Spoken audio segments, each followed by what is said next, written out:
The Florida Panthers have clinched the President's Trophy, and the season is coming to a close this weekend.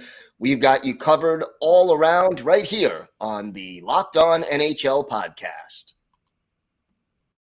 Your Locked On NHL, your daily podcast on the National Hockey League. Part of the Locked On Podcast Network, your team every day.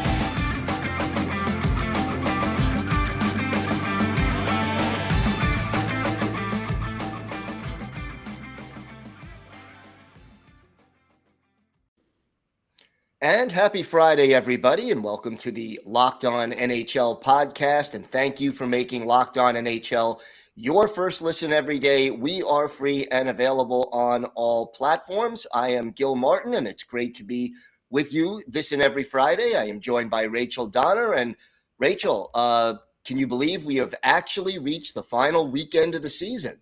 Listen, I did not think I was going to make it, but we're here. We did it. And the playoffs are just around the corner. It's exciting. I am very glad. Yeah, looking forward to the playoffs, even if neither of our teams will actually be participating in them this year. But, both of our teams have rather storied histories, and hopefully they'll be back sooner rather than later in the postseason. That's the plan. But lots of things going on around the league. And the amazing thing is, here we are. Most teams have one game left on their schedule, and we only know 2 of the opening 8 playoff matchups. This last game for all these teams is going to matter for a lot of them. Yeah, it's very complicated. There's a lot of scenario watching on the various different games. And it's amazing how many different games on the schedule tonight have an impact on how the playoffs are going to get set up. Yeah, I mean, whoever made this schedule, and I think, a lot of it was put together even after the fact because of all the makeup games, pretty impressive that there are meaningful games when all these teams are on game 82. So the season is going to go out with a bang. We now know the President's Trophy winner, though, and it's a first. The Florida Panthers clinched their first ever President's Trophy, best record in the league. And considering everything they've had to deal with this season, I'd say it's very impressive. It is very impressive. And I think that it's really cool that we've had different President's Trophy winners over the last 6 years. And obviously, there's mixed feelings that teams have about winning the President's Trophy in terms of superstition going into the playoffs and can they win the Stanley Cup. But I think for a team like the Panthers, especially how they've been playing overall recently with a lot of dramatic comebacks, and they have fight in every single game that they play. And they're just, I think, one of the most fun teams to watch in the league overall. So, I think it's a good thing for the Panthers. Sorry if this curses them by saying that. But I think winning the President's Trophy, given how they've been playing in this last stretch, I think is an extra accomplishment that helps them. Yeah, I think so too. And, look, this being hockey, everyone remembers who won the Stanley Cup. If I asked you who won the President's Trophy in 2009, you're not going to most likely remember it unless it's your team. But it is still an accomplishment. And hopefully, from a Panthers perspective, it's an accomplishment that gives them a little bit of confidence. Exactly. And I think it's just continuing that winning attitude, having that good feeling in the locker room every day, and that knowing that even if they have a rough day or just one off game, they can come back from that in any scenario, I think is absolutely key going into the playoffs. Absolutely. And we also now know the winners of the Jennings Trophy. That is going to be the Carolina Hurricanes tandem of Frederik Andersen and Antti Raanta. And, that goes to the team that allows the fewest goals during the regular season. And I think that has a lot of value too. Look, we all know offense sells tickets, defense wins championships. you can't go deep into the playoffs without getting great goaltending. And I'm sure it will be a boost to the Hurricanes to have that top goaltending tandem this year and the top overall team defense. Yeah, it's interesting. I think that given everything that's been going on around the league with all the different races, the Metropolitan Division has maybe not gotten as much of the spotlight, especially because it's been kind of locked in for so long. But Carolina has had a really tremendous season with some surprising performances, and to keep at the elite level that they have over the last couple of years, I think it is tremendous. And you're right, you cannot do that without solid goaltending. And Freddie Anderson, I think, has been a huge part of their success. Absolutely. And, maybe he gets a little bit overlooked these days. I mean, Hmm. he's not one of those guys who's in the headlines all the time. And yet, quietly, after, arriving in Carolina, he's shined this year. Absolutely. Yeah, and it is just a really good spot that he's in and the team is in overall. Yeah, no question about that. We also end up with a retirement announcement in the news. Dustin Brown going to retire after the Stanley Cup playoffs are over. He was a captain for 2 Stanley Cup winning teams in LA. Your thoughts about Hmm. Dustin Brown hanging up his skates? It feels like with Dustin Brown, he's so emblematic of that era where the Kings won those cups, and it was a defining member of that team. And it was really great that they put the C on him again for one last game. I think Yep. that was a really great gesture by the Kings. And it just feels like we're at a point where some of these guys, like the few remaining players of that era, are starting to retire now, and the guys that have just been around for what seems like forever. So it's going to be a different league, I think, over the next couple of years. I think there's just this mind shift, and I think Dustin Brown. I think, well, it makes me feel old, first off, because I feel like he's still one of the younger kids. But at the same time, the makeup and how the league operates, what the style of play is, has changed a lot. And so we're starting to lose a lot more of those guys that played in a different world. 18 seasons in the NHL for Dustin Brown. I mean, that blows my mind. 18 seasons, captain for 8 of them. Just you know, again, not one of those guys who makes a lot of headlines league wide, but if you watch Dustin Brown play game in and game out, you have to respect what he's accomplished on the ice. Absolutely. All right, we have got a lot more to discuss. Since the season is ending, when we come back, we will talk about some of the highlights of this season and some of the biggest headlines. Hard to believe. I mean, there's been actually quite a lot of them. And of course, we will look ahead to the final weekend of action. So lots more to come on this episode of the Locked On NHL podcast. But first, I want to talk to you about Built Bar. Summer is coming. And with summer, you're going to need some food on the go. Built Bars are the perfect snack to take with you on family vacations. Just throw them in your bag, in your kids' backpacks, and make sure everybody has a bar so you're fueled for summer adventures. The best part about Built Bars, they're healthy and delicious. No more sacrificing delicious food for health. With Built Bar, you can have both, and it's easy. All you have to do is go to Built.com and order now. All Built Bars and Puffs are covered in 100% real chocolate. That means that with Built Bar, you can eat healthy and actually enjoy doing it. Have you tried the Puffs yet? Well, we're going crazy for the Puffs, and they come in crazy flavors like banana cream pie and even churro. Who doesn't want to eat a protein bar that tastes like a churro? And they're only 140 calories. Most Built Bars contain just 130 calories, 4 grams of sugar, 4 net carbs, but pack 17 grams of protein. Compare that to a candy bar, which usually has about 240 calories, 30 grams of sugar, and dozens of net carbs. Go to built.com, use promo code LOCK15 to get 15% off your order. That's promo code LOCK15 for 15% off at built.com. Thank you for making Locked On NHL your first listen. For your next listen, check out the Locked On Podcast, nightly recap of the NHL game with analysis from our local experts. It's free and available wherever you get podcasts. So hard to believe, Rachel, the season is coming to a close.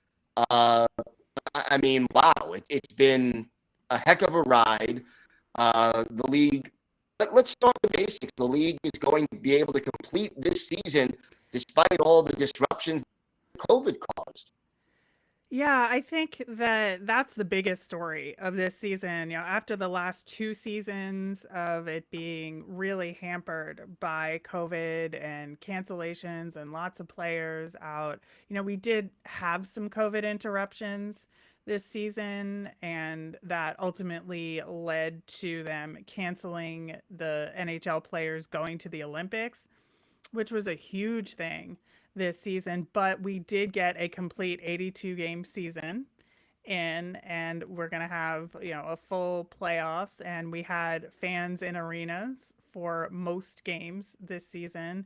I believe there was just some Canadian games that had a few without fans in the building. So it felt, I wouldn't say normal, but I would say closer to normal than we've had for the last few years.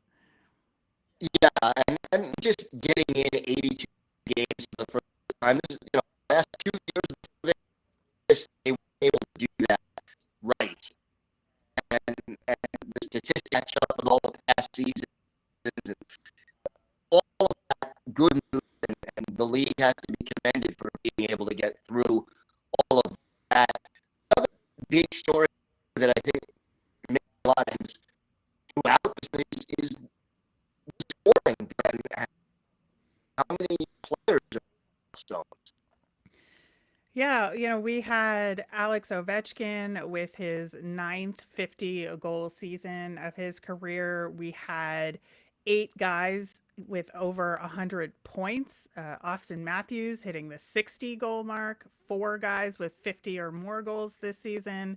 It just felt like the scoring was up a lot this year. And, there's always that debate. Do you want more scoring in the league, or is, closer, lower scoring games better? What's your take overall philosophically on how you prefer to watch the game? I think it depends on the game. For me, I think that I love overall, you love to see goals, first off. I think that's an integral part of the game. But for me, I have seen, really tremendous hockey games that maybe are a 2-1 final score or a 1-0 final score. I like close games. I think it just, a good, solid hockey, close games where anybody could win it for most of the game is my favorite kind of hockey. But every so often, I love a good, 8-7 game. Those are kind of fun as well. Going back to the 80s, yeah.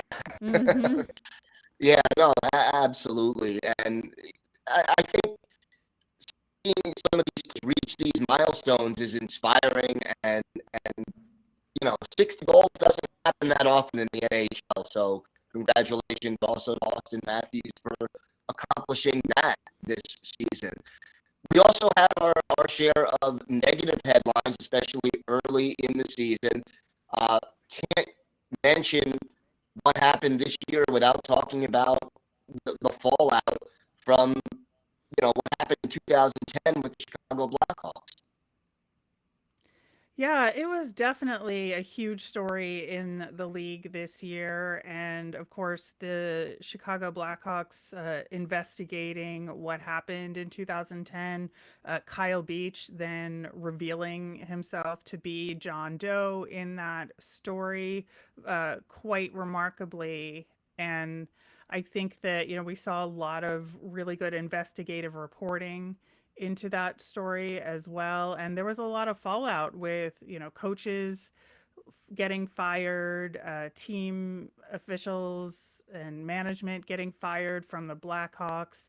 and a lot of turnover there. And I think that it's definitely something that's going to leave its mark on the league. And as we approach any situations moving forward, I think there's going to be more of a opportunity to speak out about things that could be going on behind the scenes that cause harm to people. And I certainly hope that that's kind of the lesson that we take away from this, that there has to be accountability among the teams, among players, among staff, and just making sure that all these players in this league are able to play in a safe and supportive environment.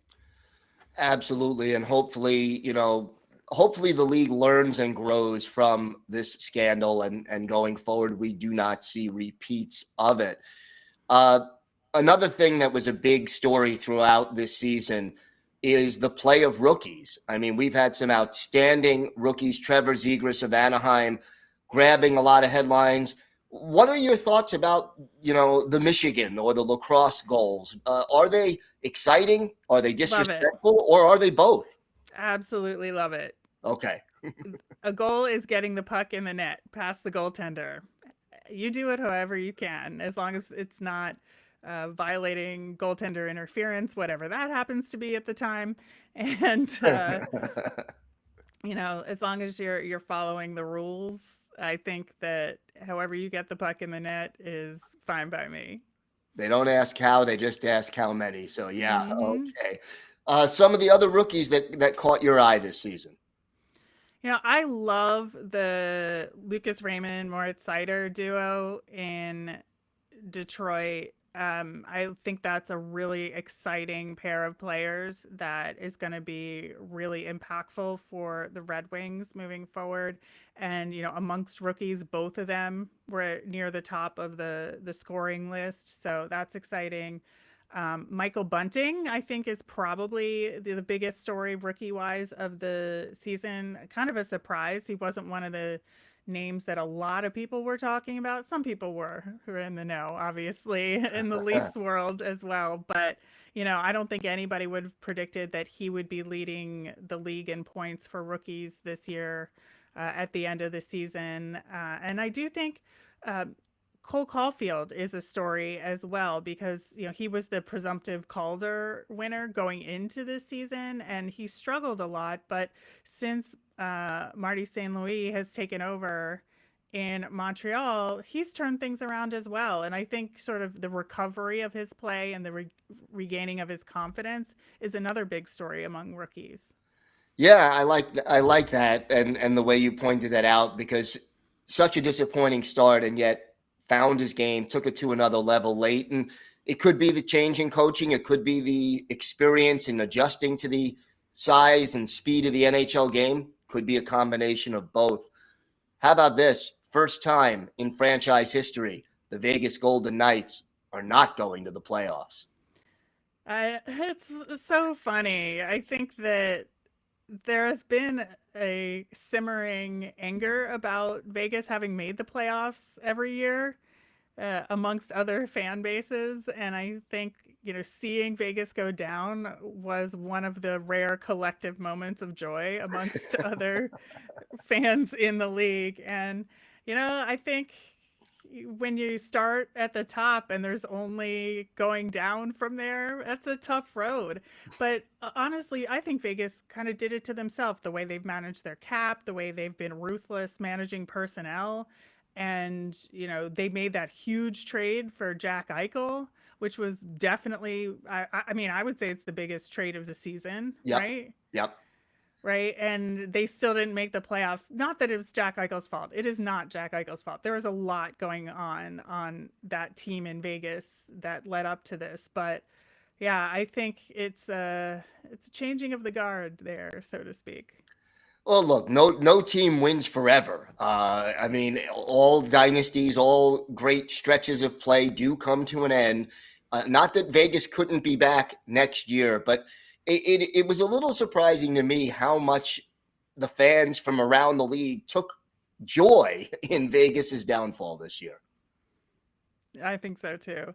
I think on the flip side, with Seattle coming into the league as the new team, that was another big story this year. There was a lot of hope and optimism, given how they put together their analytics department, and everybody thought that they could maybe, to some degree, follow the model of what Vegas had done. And as it turns out, maybe they couldn't. That GMs were a little bit wiser this time around, but also Seattle made some interesting choices in the expansion draft. And I know Seattle is kind of battling for one of those tops. I said battling is probably the wrong word because they're at the bottom end. Competing. They're competing, in terms of their position in the draft lottery, and that'll come down to tonight's games as well. Yeah, it absolutely will. And speaking of tonight's games, our next segment will be looking ahead to the final weekend of NHL action as the regular season comes to a close. As we said, lots of playoff implications still there. We'll break it all down for you right after this. BetOnline.net is your number one source for all your betting needs and sports information. You can find all the latest sports developments, league reviews, and news, including this year's basketball playoffs, NHL playoffs, and the start of Major League Baseball. BetOnline is your continued source for all your sports wagering information, from live betting to playoffs, esports, and more. Head to the website today or use your mobile device. You'll learn more about all the trends and action. BetOnline, where the game starts. So most NHL teams have one game left on their schedule, and the big night is tonight, Friday night. There's only one game on Sunday. Strange, this Saturday there will be no games, no Hockey Night in Canada contest. But like you said earlier, so many of these games have playoff implications and meaning to them. Let's start with Columbus and Pittsburgh, because the Penguins are still trying to figure out who they're going to play in the first round. Yeah, I believe the way it works out is if the Pens win or make it to overtime or the shootout, that'll lock them in at the number 3 slot. Right. And Columbus is exactly at NHL 500, so they need 1 point to finish the season at 500. They're not making the playoffs, but for what it's worth, always better to have a winning season. You got Washington and the New York Rangers. That is a big game and a possible playoff preview also. Yeah, it'll be interesting because the Caps are a point and a regulation win behind the Pens for that number 3 seed, which is what we just talked about in the previous game matchup. That could lock this in as the playoff matchup. So, and there's lots of tiebreakers involved with this one. So if we get a Caps win against the Rangers mixed with a Penguins regulation loss, that will lock in Rangers Caps. If you get anything else, it's Rangers Pens. Both should be pretty exciting matchups, no matter what. And, Alex Ovechkin not in the lineup yet for Washington. And, the coach admitted that if this would have been a playoff game earlier this week on Tuesday, Ovi wouldn't have been ready to go. I would think they would hold him out tonight because it's more important to have him healthy and ready for the playoffs. But, maybe do you think that the Capitals have a preference of playing the Rangers in the first round or, going up against Florida? I don't know. I think I think the Capitals just want to play well and they want Ovi back. I think at this point they don't care, but I don't know. We'll see. The Boston Bruins in Toronto to take on the Maple Leafs. That is a game with a lot of playoff implications as well.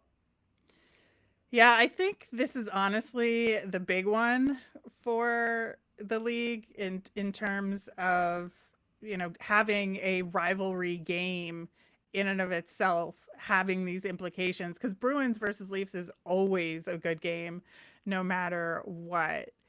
But for the Bruins in this one, if they win, but in the other game that's going on, which we're going to talk about with Tampa, so if the Bruins win plus Tampa loses, then the Bruins will then keep playing the Leafs in that first round. Otherwise, they're going to play the Canes. And I think Leafs fans and Bruins fans probably don't want to face each other in the first round just because it'll be exhausting and brutal. But for the rest of us, I think it's a really good option. So that's kind of what I'm rooting for. Yeah, I think you're right. And you mentioned Tampa. They are on Long Island to take on the Islanders. And you know, the Lightning, defending Stanley Cup champions, it's hard to believe they could still be a wild card. Yeah, I think that's remarkable. But the Lightning have been playing very well recently. They've been on a tear and kind of are back to their elite level. And, you know, you can never count them out, obviously. And I think they're going to make a really strong run in these playoffs. And it is absolutely possible that they could repeat. Oh, no question about it. And when you've got the goaltending they have, hard to count them out. Vasilevsky, proven and oh so good, still at the top of his game. Now, we have two games that really will only go toward determining home ice advantage in one of the few playoff series we already know. You have St. Louis hosting Vegas and Minnesota hosting Colorado, with home ice advantage in the series between the Wild and the Blues still up for grabs. Yeah, so it creates two more absolutely meaningful games tonight. It is going to be absolutely bonkers. I'm so excited to see how all of this plays out. Yeah, I mean, I think my remote finger is going to get a workout tonight. So that's yeah. And even the very late game could have implications. Which is the Predators at the Coyotes. First off, it's the last game in the arena for Arizona before they move to Arizona State next season. And so I think, they're going to want to go out on a high note, even though they're not a great team. I think, this is their last game in their home building. And depending on what happens earlier in the night, this could have playoff implications in placement for the Nashville Predators. No question about that. Then, as we mentioned, no game Saturday and a one game to wrap up the season Sunday. The Seattle Kraken close out their inaugural campaign visiting the Winnipeg Jets. And look, Seattle, not the most successful season on the ice, but I think as far as establishing the franchise and becoming part of the community and part of the league, Seattle did a very good job. Yeah, and honestly, this game could have some implications for me because it could determine where the final draft lottery standings end up, because the Flyers are kind of neck and neck with Seattle in terms of who's going to end up in the 3 slot. Yeah, so so many games with meaning to close out this season, and it's always great to see that and something to look forward to. Rachel, can you believe we've reached the end of the season? When we do this show next week, we will already be in the midst of the Stanley Cup playoffs. Oh, I can't wait. It's going to be good. Yeah, looking forward to that. That's going to do it for this episode of the Locked On NHL podcast. Rachel, always a pleasure to do this show with you, and want to wish everybody a great weekend. Thanks again for listening to the Locked On NHL podcast.